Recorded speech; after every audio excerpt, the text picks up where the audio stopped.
All right, good morning, everybody. We're going to start the meeting here, and welcome to the June 14th, 2022 Hempstead Town Board. Of course, today is Flag Day. Madam Clerk, would you please call the roll? Supervisor Clavin. I am here. Councilman Carini. Aye. Councilman D'Esposito. Councilman Dunn. Here. Senior Councilwoman Gooseby.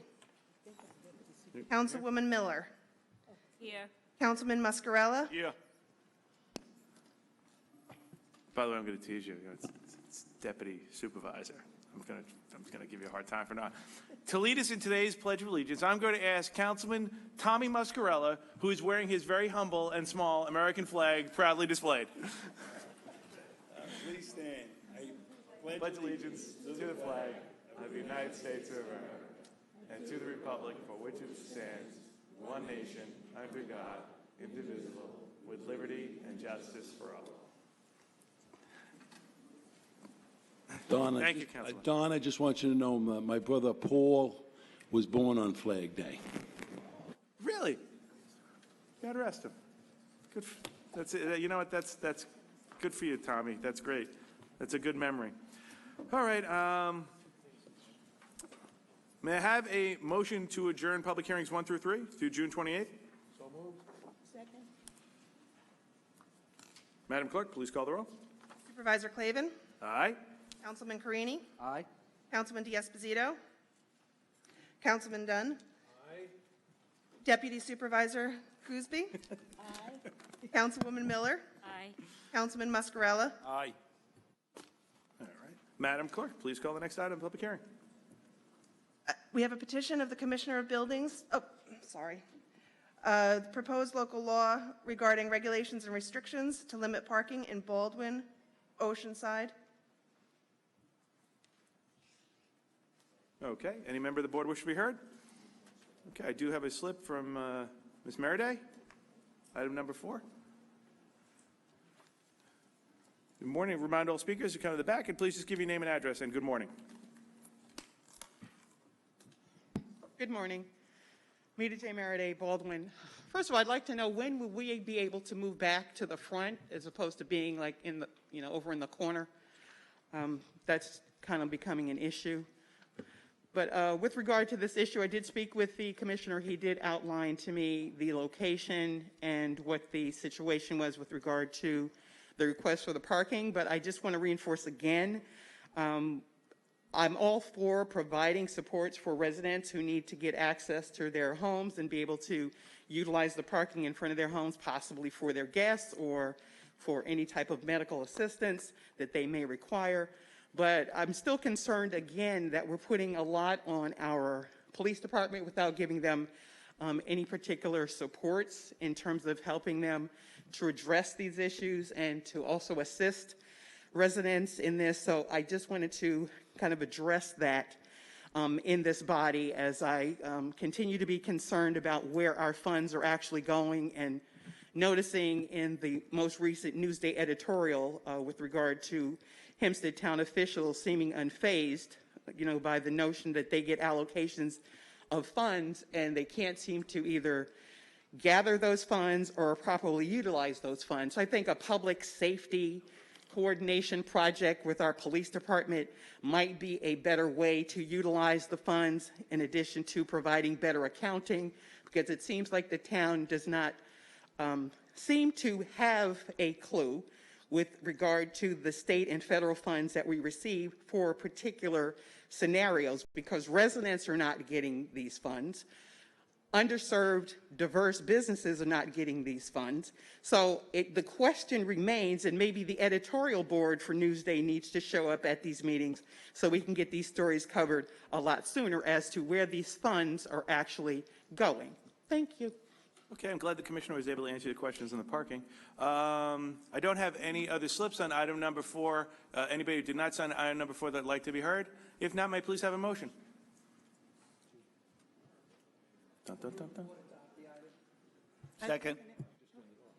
Supervisor Clavin. Aye. Councilman Carini. Aye. Councilman Dunn. Aye. Deputy Supervisor Gooseby. Aye. Councilwoman Miller. Aye. Councilman Mascarella. Aye. Madam Clerk, please call the next item. Okay, we have a proposed local law regarding parking or standing prohibitions in Belmore, Franklin Square, Levittown, North Belmore, Oceanside, and West Hempstead. Any member of the board wish to be heard on this? Okay, if not, I have a couple of slips in here. Ms. Meredith?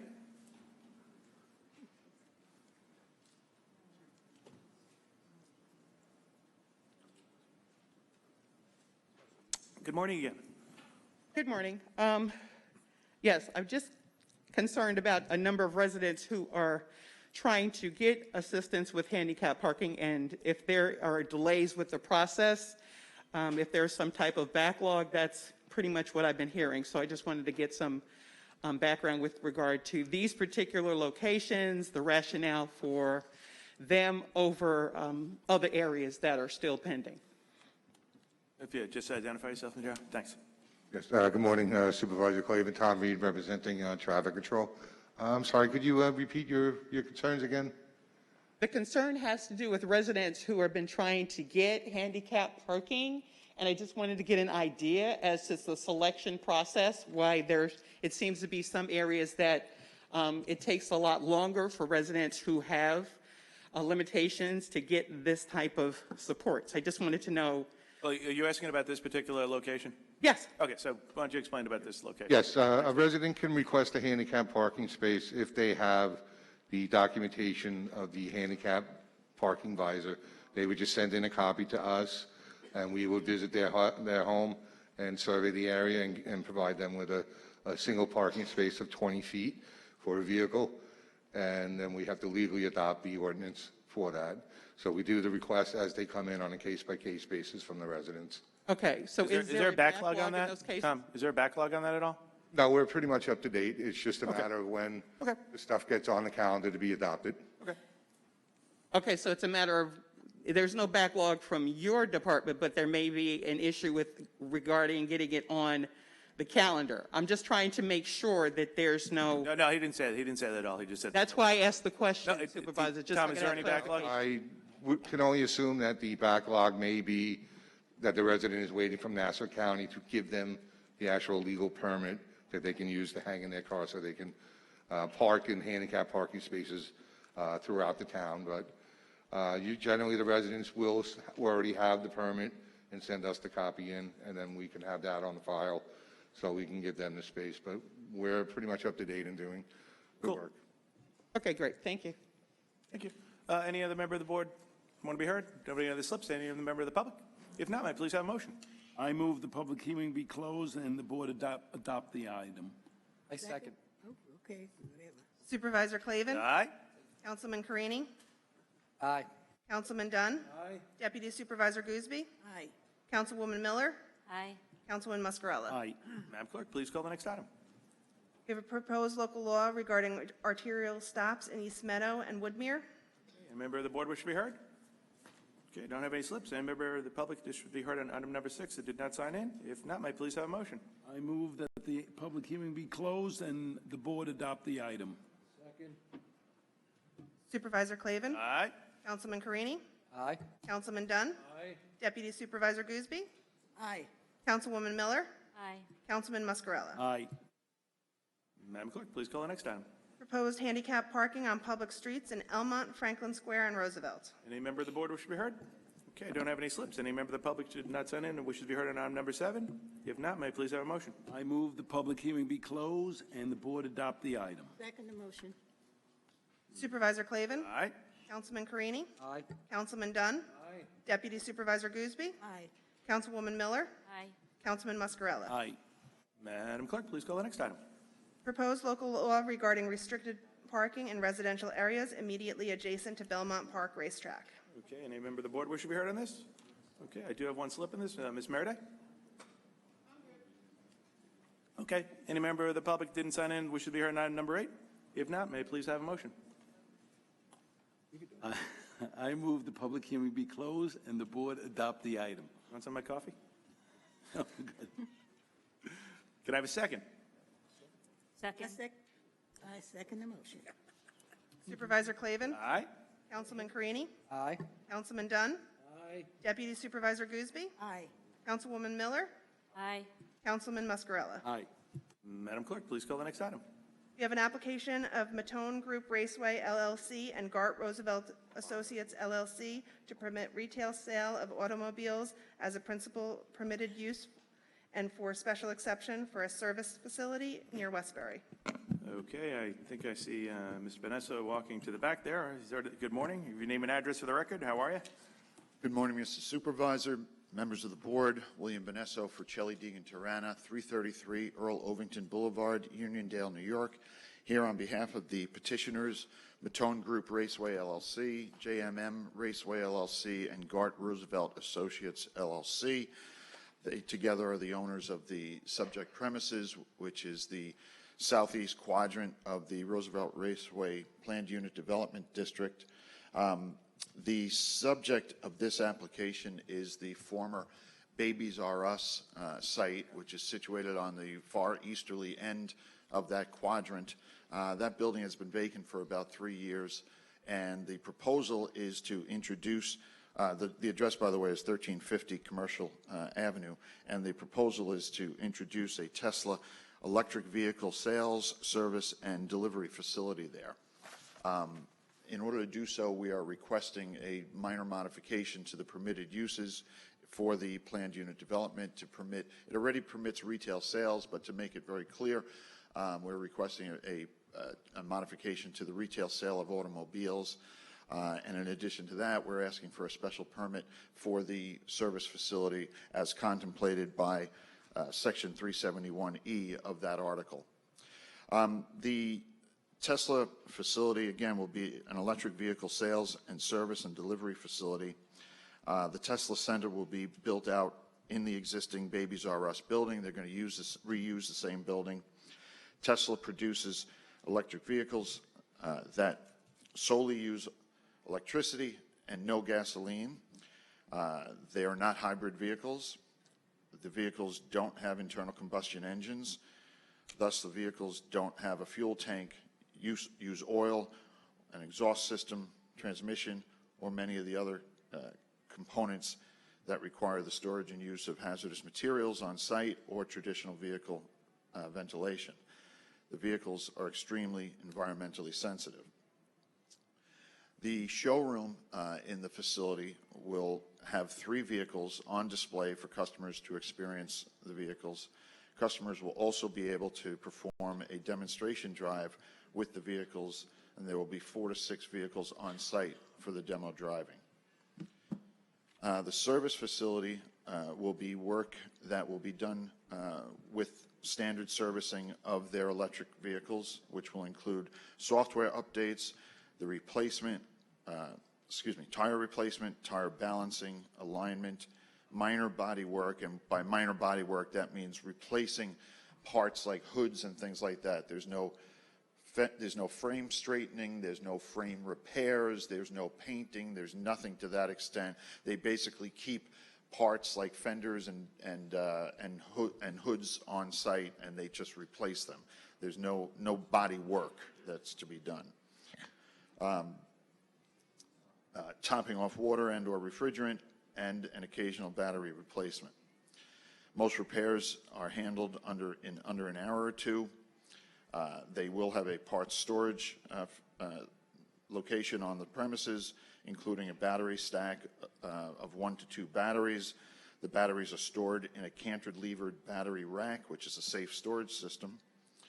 As noted, because these are not internal combustion engines, you don't have the same number of hazardous chemicals that are typically stored in your typical auto dealership. There are no, the hazardous materials that would be here would basically be some cleaning materials and some lubricants, but no oil, no gasoline, no other hazardous substances traditionally part and associated with an internal combustion engine.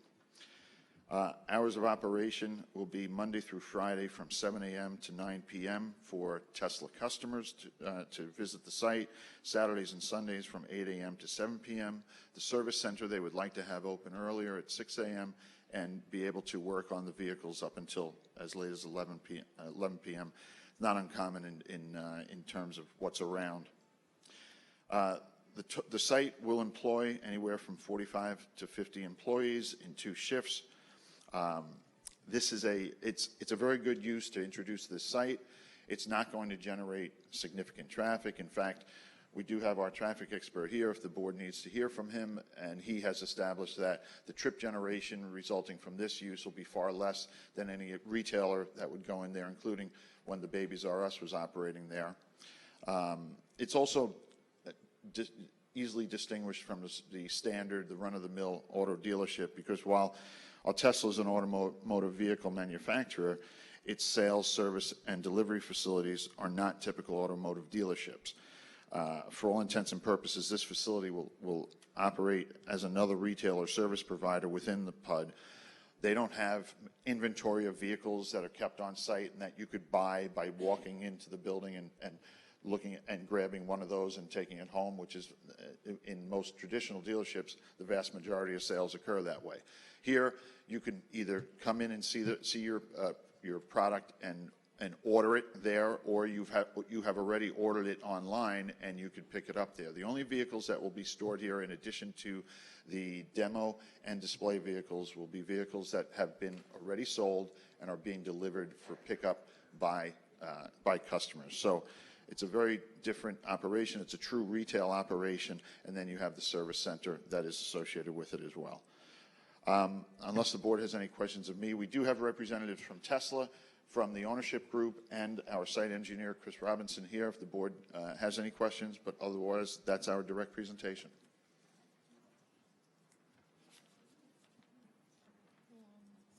Who do you want to bring up next, Bill? I don't need to bring anyone else up unless there are questions. Yeah, you're going to have a Cybertruck there? Pardon? You're going to have a Cybertruck? Cybertruck? If they develop one? No, what do you mean if they develop one? It's been created. Are they going to have one there or not? Yeah, okay, thank you for that answer over there on the left-hand side of the gallery, all right? Just for you. Come on, really? How can you not have a Cybertruck? You can finally get rid of that pickup of yours. Leave my truck alone. I like my truck. No, that's good. Why don't we see if any of the board members have any questions? I am going to ask you your one regarding your traffic study, because I am familiar with the location of the Babies R Us from years of buying baby food when it was available. When you expect test drives of it, just for curiosity, where would you probably have the test rides go out? Would you have them go on America Avenue? Yes, we could agree to, like we've done with other auto dealerships, we could agree that they would not go on residential roadways. They would stay to the main arterial roadways. Okay. All right. No, because that's what I figured, that they'd come out, maybe go south on Merrick Avenue, down to Eisenhower Park, stop at the red light camera, don't get a ticket, make a right, come the other side, stop at the red light camera, and then come back to the facility, right? Sure. Okay. You promise me every one of your vehicles is going to have a license plate on it? For the test drive, absolutely. Okay. Good. Any member of the board have any questions? I have one question. Are you purchasing the property, or are you going to lease and rent the? This is a lease to Tesla. The applicant, the 3 names I read off earlier, Matone Group Raceway LLC, JMM Raceway LLC, and Gart Roosevelt Associates LLC, owns that quadrant as well as other quadrants in the PUD, and they are leasing this property to Tesla. And how long is that lease? Do you know? Have they signed, or in lieu of? 10 years. Okay. Thank you. Okay. Any other member of the board wish to be heard? Any questions? I'll call up Mr. Mueller to address your questions regarding the traffic. Yeah. Listen, it's if you could, it's just that would be my one issue about where you were going to go for a test drive, and I get it. You know, I would imagine there, but maybe you could just reaffirm where you estimate your potential clientele would take the cars to the test drive in the process. Excuse me. Good morning, Mr. Supervisor, members of the board. Wayne Mueller, Robinson & Mueller Engineering. Offices are at 50 Elm Street, Huntington, New York. Yes, as Mr. Bonesso has indicated, the test driving will occur on the major roadways surrounding the site. In fact, the loop that you described probably most adequately describes the way that the vehicles will go. They'll make a right out of the site on Corporate Drive, onto Merrick Avenue, back onto Stewart Avenue, and I believe it's Merchants Concourse, correct, is the next road going north, and then make the right back into the facility. And if they had to, they could get on the parkway, make a loop around, and come back around through all the major roads. This site is served by a very well-developed significant roadway network, and that's where we would anticipate the test drives to occur. As indicated on the plan submitted as part of the application prepared by my firm, we are not seeking a parking variance as part of this application. In fact, we have a surplus of approximately 130 stalls upon the conversion of the former retail building to the Tesla dealership.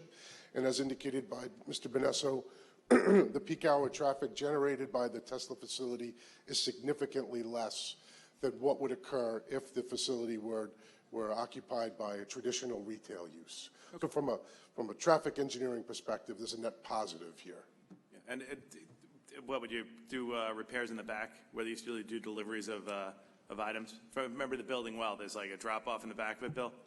All the repairs will be occurring inside the building? Yeah, no, but I'm saying, would you be the drop-off in the front, or would your repair wells be in the back of the building, where they'd probably drop off, usually when it was more of a commercial building? We are adding an overhead door in the front to bring the vehicles directly in, and then all the servicing is in the rear of the building. Okay. You answered my question. Anybody else on the board have a question? Okay, I have a couple of residents that signed in. I'm going to go through them. You hang on here a little bit. You can answer their questions. Thank you. Okay, I'm gonna take a guess at Wayne Muller's with you. Okay, good. Chris, we talked to. Doesn't want to speak. Is Jennifer Wu with you? Yes. Okay. Did you want to speak? No? Okay. Came all from Tampa, too. And Deja? Zogra? You with them? Okay. Okay, I do not have any other slips in. On number 9, is there any member of the public that is here that did not sign it? For this, I'd like to be heard. Okay. If you come up there and identify yourself, it'd be great. Mita J. Mariday, Baldwin resident. Just again, very disappointed that our elected officials once again kind of gloss over scenarios that they feel, justifiably so or maybe not, are beneficial to the public. I just need more detail, I'm guessing, with regard to the environmental impact. Looking over Tesla's initial published Diversity, Equity, and Inclusion report, which came out in 2020, I am somewhat impressed by the inclusion. I think that's a conversation that the organization should possibly have with the township with regard to their breakdown in inclusion as it pertains to their workforce, and having 4% veteran inclusion to actually detail the numbers is something that's encouraging. But I'm still concerned with regard to the outreach as well as the impact on the community. And that particular corridor, which in some locations, Babies R Us, the former location is located in Uniondale, or it's Westbury, or it's Garden City. I think we want to make sure that you're clear with regard to your actual address, because that definitely impacts those residents in those impacted communities. So my questions, again, have to do with, you mentioned about servicing, and you're talking about tires, and you're talking about some things that, while you may be talking about, you know, not much of an imprint on the environment, but there are parts of a car that do reflect issues with environment and safety for the public. So if there's more detail on that. Also, the number of jobs seemed a bit small, so my question now has to pertain to your actual contracting, your outsourcing, and what programs or platforms will be in place to be inclusive, again, because the township seems to fail in that responsibility despite the many state and federal guidelines that outline what they should do. I'm just curious from a corporate standpoint and outreach. I know on the corporate level, there's talk about reaching out to HBCUs, increasing internships, things of that nature, but I'm talking about the bread and butter positions. Minority, women, veteran-owned small businesses, how are you going to interact with them from the supply side to be inclusive and create much-needed jobs to keep the residents here? If they possibly drive a Tesla, that's one thing, but right now I'm just trying to keep them from being homeless, particularly our veterans. So if someone could address that, so the environmental impact, the economic development impact, and again, we have colleges and universities where we have students, if there are certain types of jobs, because I see that you have a workforce, you might want to work on the inclusion, the increase of women, You're still about 80% male-dominated. That, again, is an issue in 2022. So those are some of the questions that I had hoped, because our elected officials have more of the paperwork than those of us out here. So those are my questions. Thank you, Mr. Mayor. Just want to let you know that their application does say they're located in Westbury. Just, that they listed that down. Bill, if there's anybody else from corporate that want to bring up, then maybe you could address a couple of those questions. That'd be great. Mr. Chairman, Mr. Supervisor, rather, just addressing the environmental question, as we've noted, this facility, unlike a traditional automotive dealership, is extremely environmentally sensitive. It does not have gasoline, oils, other hazardous materials that would be associated with the internal combustion engine. There's no exhaust system that needs to be implemented because of the electric vehicles. Yes, there are batteries and tires, but they're stored properly, and any automotive dealership is going to have tires. The facility is going to generate 45 to 50 jobs. That's not nothing. I can't speak to, and I don't think at this level, we're going to speak to major policy issues pertaining to Tesla. That's really what's relevant to this application is the information that I've provided. Okay. Thank you, Ms. Vanessa. Appreciate it. Any other member of the public didn't sign in that wishes to be heard? Okay. If not, may I please have a motion? I move the public hearing be closed and the board reserve decision on this item. Second the motion. Supervisor Clavin. Aye. Councilman Carini. Aye. Councilman Dunn. Aye. Deputy Supervisor Gooseby. Aye. Councilwoman Miller. Aye. Councilman Muscarella. Aye. Madam Clerk, please call the decision calendar. On the decision calendar, we have the application of United Gas Corporation for a permit to include an existing gasoline service station within GSS District, to expand an existing convenience store, and to install a canopy in Uniondale. Okay, can I have a motion on the decision calendar? Yes, I'd like to say, I think, are you the young lady that was here before? Okay, I would like to tell you that I'm very pleased with what you've done with that station, and you put down some beautiful, beautiful flowers and so forth. So I hope you keep it that way. So because you've done such a good job, I move that the board adopt this item. Second. Supervisor Clavin. Aye. Councilman Carini. Aye. Councilman Dunn. Aye. Deputy Supervisor Gooseby. Aye. Councilwoman Miller.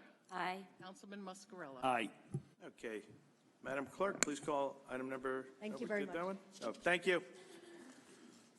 Okay. Madam Clerk, the administrative calendar, I'm sorry. Yes. On the administrative calendar, we have items 11 through 59. Okay, first, does any member of the board wish to speak on any of the items in the administrative calendar? Okay. If not, I have a couple of slips. We'll start off with Felix Procacci.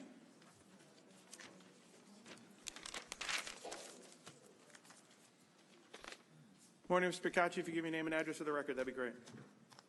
Felix Procacci, Franklin Square. Just number 32. I couldn't find the bid information on the website. I searched a while. Is it on the website? Is there a way of finding it? And I think it should also have been included in the resolution just for convenience. Okay. Morning, Mr. Blower. Identify yourself. Morning, I'm Greg Blower, Director of Communications. Thank you, Supervisor. Thank you, Town Board. That was an omission, not an intentional one. We'll be putting that up. That's an additional vendor for public service announcements. The Deputy Commissioner who handles purchasing is actually out with COVID right now. So hopefully he'll be back tomorrow and we'll put that up so you can have access to it. But was it put on, at one point, the town was putting, requests for bids and that kind of information on the website as a matter, regardless of whether it's on the agenda. Now, it was just like if something went out to bid, they would put it on so you could see the bids. Yeah, that was an RFP. That was put out to bid. I can't address what. I couldn't find it. I don't know. There were some bids up there, but I couldn't find this particular one. Just one moment.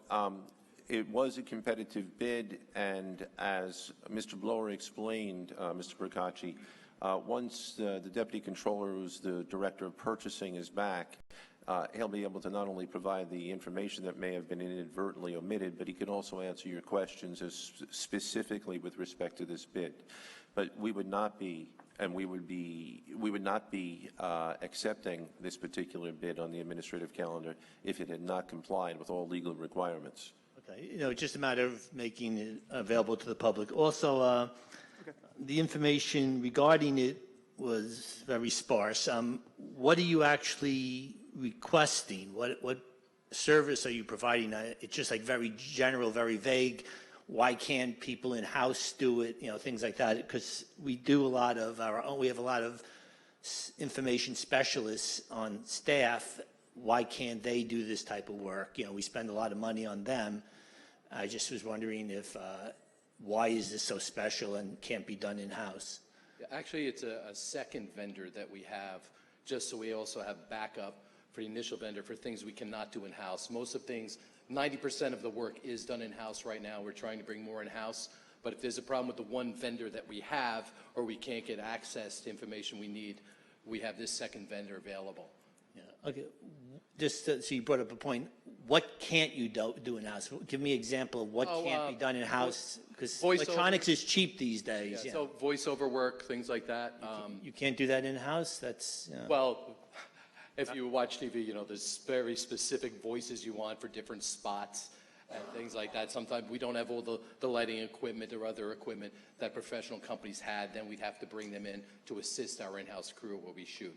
Yeah, 90% of what we do or more is done in-house with our in-house equipment. Yeah, I don't really see a need for that, because it's just advertising for mostly the elected officials. I mean, we want to get information to the public to let them know that there's some sort of event, things like that, and maybe video the event if it's something that they can learn from.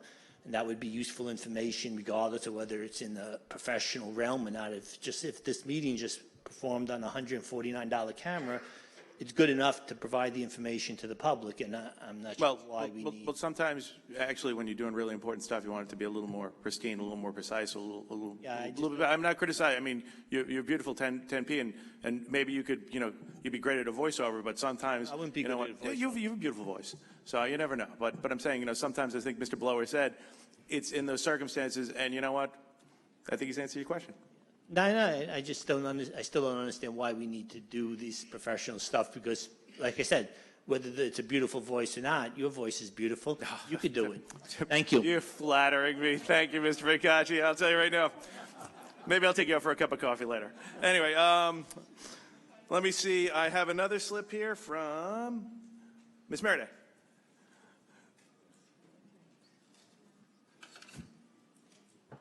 Yes, Mita J. Maraday. I'm kind of questioning, I was looking for item, I guess, what would be considered item 40. I was hoping there would be some kind of update since we're at the 45-day mark with regard to the Baldwin downtown revitalization. The residents have still not really heard anything from the two appointees, or I believe they may have heard something on the 9th hour, maybe Friday night. That's still a concern because we don't want something to slip in because so much has already fallen through the cracks with regard to that. Are you asking a question on item number 40? Yeah, there is no item 40, so that's what I'm saying. I was looking to see if there was an item 40 that would pertain to the Baldwin DRI. But as it pertains to do you have a specific question to the administrative calendar? I'm getting to that. Okay. And I'm owed like 10 seconds just for this discourse. Yes, item 37, I'm all for regulations and compliance when it pertains to our employees, but I'm just a little disappointed that you could not separate, with all this space and paper that's already been printed, a specific resolution as it pertains to Juneteenth, as it is an important holiday for African Americans, but it's an important holiday for the nation, even though most people may not necessarily be aware of it. And after this weekend, it'll probably, disappear into the nexus of all of the minimal opportunities for ethnic minorities to be represented. So I was disappointed that that resolution recognizing Juneteenth as a town-observed holiday didn't have its own separate line item. I have a question about item 36. What is it? What is it about? If someone could answer that question. Crickets. Ms. Maraday, I'm going to ask the town attorney to, and Joe, can you identify item number 36? The undertaking. Yes, of course. Ms. Maraday, certain elected town officials under the New York State Public Officers Law must have a bond, performance bond, an undertaking, or a cash bond in the event of a lawsuit for breach of their fiduciary duties. The senior councilwoman was appointed, as I'm sure you know, deputy supervisor. Found out 5 minutes ago, but go ahead. Well, deputy supervisor is one of the positions that requires that there be an undertaking. It's simply an insurance policy. In the event of an error or omission or a other suit for breach of fiduciary duty, breach of directors and like a directors and officers policy for a major corporation. It's the same thing for a municipal corporation, and it's required by state law. Okay. So generally in that position, her role as a specific council person, is that now changed? Is there going to be an appointee? Because again, would she not be doing two positions at once? No. Really? Yeah. Okay. Well, I'm sure that, some of her residents may beg to differ, but like I said, I just found out about this like 5 minutes ago. Well, we did it at the last board meeting. We made a big announcement. We were honored to acknowledge and appoint the very first woman, African-American, to serve as the deputy supervisor in the history of the town of Hempstead. We actually made a big announcement about it. We had everybody in the audience was really excited about it. I'm sure we're going to get 4 mailings that say the same thing, because that seems to be, the postage budget for the township is very interesting. I get 3 and 4 full-color mailings of the same issue, but it is what it is. I just think, again, if someone gets that elevation, that the issue with regard to their position changes, and that someone should be in that position full-time to represent the interests of their constituency. So that's kind of where I am with that. And lastly, again, I'm very disheartened. Again, we're in 2022, that we do not have recognition of the contracts that we put out that reflect possibly having a minority woman or service-disabled veteran. Maybe we should have the classifications family member or political connection. Maybe that might justify the number of contracts that go to the same people. Thank you. Okay, thank you, Ms. Maraday, and we'll take your recommendation for the mailing under advisement. I next have a slip for Alexis. Alexis West Hempstead?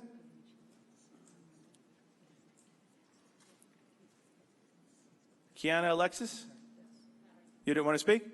No? Okay. I don't have any slips on the administrative calendar. Is anybody who didn't sign in that wishes to be heard on the administrative calendar? If not, oh, yes, sir. Supervisor, before we go any further, I just want to point out that item number 24 is a resolution authorizing and approving a professional service agreement between the town and Nikki Jones Agency, a wholly owned woman business. So this is an example of how the town has complied with seeking to have women and minority businesses among its contractors and its vendors. Really? Come on now. Name the number of relatives that are listed on here first.